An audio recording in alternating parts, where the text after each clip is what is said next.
Hey everyone, and welcome back to Forge Core Gaming. I'm your host Phoenix, and at the time of this writing, my org and I have done a total of 5 Apex Valakar fights, after only a few of which we were able to actually recover our prized fangs and pearls. We're a smaller org, you see, that, with a few exceptions, have anywhere from 4 to 7 people on every day of the week. And I only say that in order to give you some frame of reference for the amount of effort we had to put in order to actually get this done. Don't get me wrong, the Valakar fight itself hasn't been the issue for our group. There are other variables to consider, namely other players. Ones that would ambush us on our way out of the Lazarus sites and eventually end up taking what was ours. But that's not the topic for this video. We're not here to discuss whether or not that should be something players have to contend with. That's just the nature of the beast as it is right now. This video is to determine whether or not our ultimate prize, the ATLS Iktis, were actually worth the effort we put in. And let me tell you, it was quite a bit of work to get the 2 Iktis our org has secured so far. In case you were wondering, this isn't going to be a review of the Ikti, because though I do ship reviews on this channel often, this isn't a ship, it's a tool.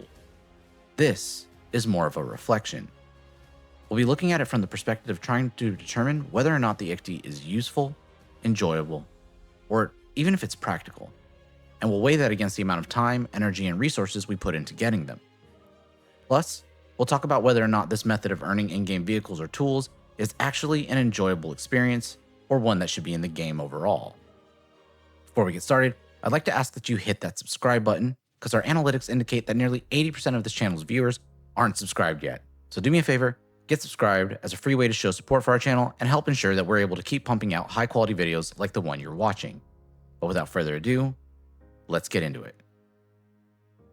When it comes to usefulness, I'd say the answer for the Ikti is a cautious yes. The Ikti absolutely has its place, but it's not a tool you'll want to, or even be able to bring everywhere. It comes with some very real limitations, the biggest being where you can actually deploy it, because there are plenty of points of interest across Pyro and Stanton where the Ikti simply won't fit. So right out of the gate, its utility is situational.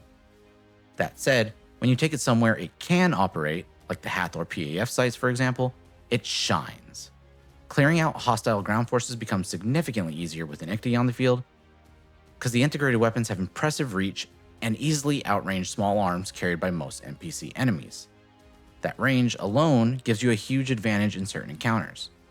On top of that, the suit's armored shell provides a fairly decent layer of protection for the operator. You can soak up a fair amount of incoming fire compared to going in on foot, which means you're not just hitting harder, you're surviving longer. Not to mention, the jumping capabilities of the Geo variant of the Ikti are just amazing.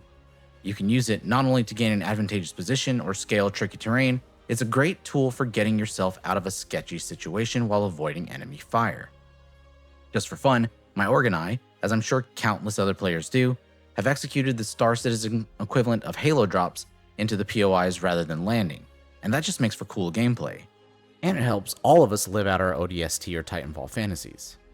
So, in the right circumstances, the Ikti isn't just useful, it can be a total game changer, and it helps add diversified gameplay options for players that like to mix things up a bit. Now let's get the obvious out of the way. Just the idea of running around in a battle mech sounds fun.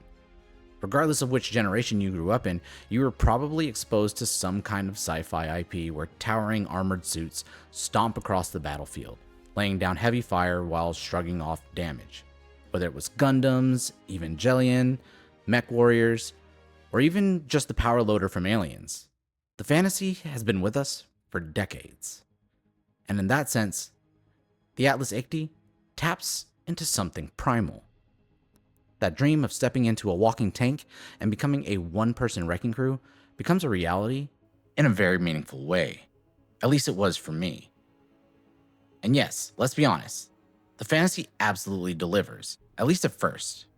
The moment you climb into the Ikti for the first time, there's a real sense of, finally, we earned it. And you're no longer just a sensitive little human in a suit of armor. You're piloting a walking weapons platform. The suit has presence. It feels impactful when you're using it. It also feels industrial. And yeah, you feel a little dangerous inside of it. The first time you stomp through a Lazarus site or roll up on a PAF location, you can't help but grin when those repeaters start chewing through targets. There's a weight to the firepower that feels satisfying in a way normal FPS gunplay just doesn't. And the range advantage means you're picking off enemies long before they can even touch you. In a very practical sense, it adds some visceral level of enjoyment that Star Citizen is kinda well known for in a lot of cases. But, and this is important, the fun does taper off once the new toy feeling wears thin. The Ikti can be a bit cumbersome at times, and outside of combat zones where it has room to operate, it's not exactly exciting to bring along. There's also a bit of downtime between those moments where you actually get to use it effectively, which can make it feel like a tool that spends most of its time sitting idle. So enjoyable? Absolutely, under the right circumstances. When you're in the thick of it and the Ikti is doing what it was built to do, there's nothing else like it in the game. But outside of that narrow window, the excitement can diminish pretty quickly, though honestly, that's true for most things in this game. Now let's talk practicality. But realistically, this is probably a question most people need to answer for themselves. Is it realistic to use this thing daily? The Ikti isn't something you just toss in the back of any old ship and roll out with. There's just a little bit more decision making to it than that. And I think that's appropriate, and I'll try to convey that here in this section of the video.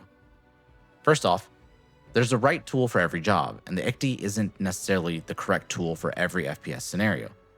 You need the right ship to transport it, enough need to deploy it, and ideally a plan for where you're actually going to use it.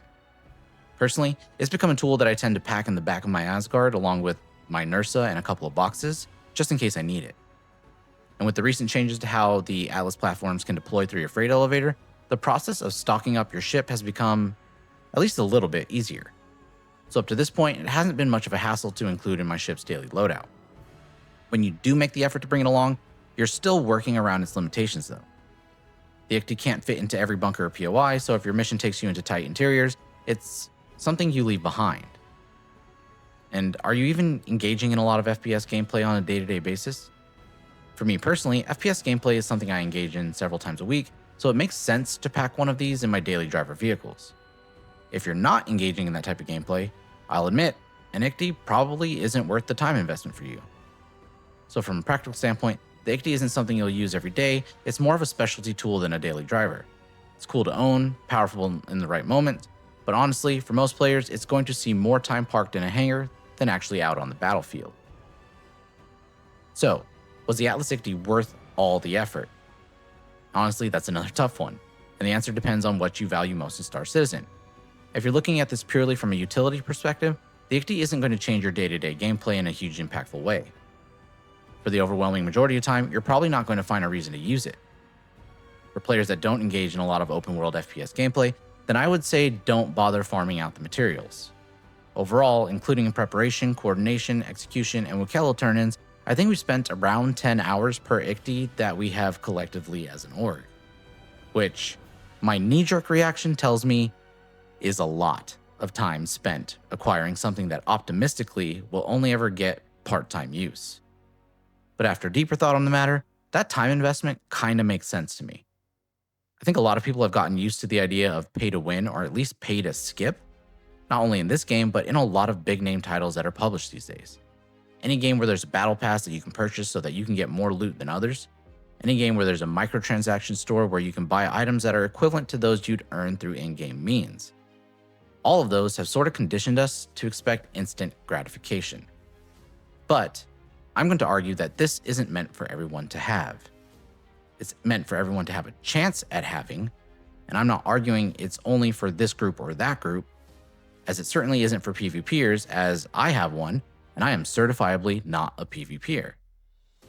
It isn't necessarily for the PvEers, though, either, as there were several times when we had to fight for our right to even be in the Lazarus POI, and sometimes we lost. And admittedly, PvPers probably have an easier time at getting in and out of the POI than do us normies. Definitely isn't intended for casual players though, it's for people that take the time or put together the resources in order to accomplish the mission. It's for people who enjoy the challenge of earning something in-game, which is something I think this game needed desperately. It's a goal for players to strive for beyond the accumulation of wealth and ships. It's something to fail at, somewhere to succeed. And though this may have been a difficult endeavor for my small, mostly industrial focused org, without adversity, there can be no triumph. So I think CIG would do well to add more challenges like this in the game, behind which there's purpose and intention. Challenges where players can ask themselves, in the midst of the struggle, do I actually want this? I know I came to that point on more than one occasion while farming out our materials. But in the end, I'm glad we did it. I'm glad our org rallied together and achieved something that, in our opinion, was kind of difficult for a group with our limited manpower. I'm also glad that the players in our org that really wanted to try the Ikti now have the chance. So yeah, in the end, I think the Ikti was worth it. If you enjoyed the video, I'd like to take a moment and ask that you hit that subscribe button as a free way to support our channel's growth, and hit the like button to help the YouTube algorithm know that we did a good job. Finally, leave a comment letting me know if you think the Ikti is worth all of the struggle to get it. As always, thank you all very much for watching. Fly safe out there, and I'll see you in the verse. Phoenix out.